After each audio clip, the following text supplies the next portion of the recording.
প্রতিদিনের চিন্তা ও প্রার্থনা। 14 ফেব্রুয়ারি। দিনের প্রধান চিন্তা।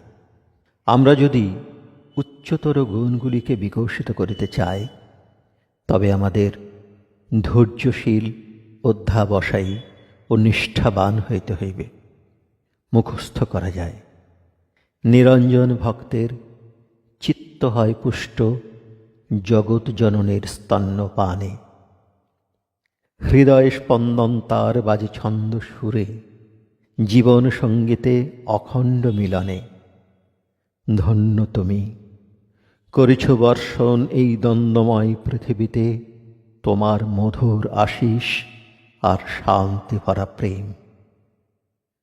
উপদেশ। কেহ যদি তোমায় আঘাত করিল, সেই আঘাতের বেদনাকে গৌরবমণ্ডিত করো। কৃতজ্ঞ হও যে তুমি এই সূত্রে তোমার নিষ্ঠা ও ভক্তি প্রমাণ করিবার এক সুযোগ পাইয়াছ। মানুষের শক্তি ও জ্ঞানের পরীক্ষা হয় এইভাবে। দুঃখ ও বেদনার মধ্যেও তাহার মনের সমতা কেমন বা কতটা। তাহার এমন সমত্ব ও জ্ঞান থাকা চায় যে সে জীবনের ঘাত প্রতিঘাত সহ্য করিতে পারিবে। প্রার্থনা।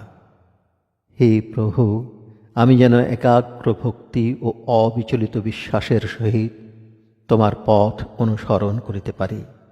আমায় এমন দিব্য দৃষ্টি দান করো যে আমি যেন জানিতে পাই যে তোমার সহিত আমার প্রাণের কি যোগ, এবং এই জ্ঞান যেন আমাকে এমন শক্তি দান করে যে জীবনে কঠিন কঠোর সকল অভিজ্ঞতার মধ্যেও আমি যেন অবিচলিত থাকি।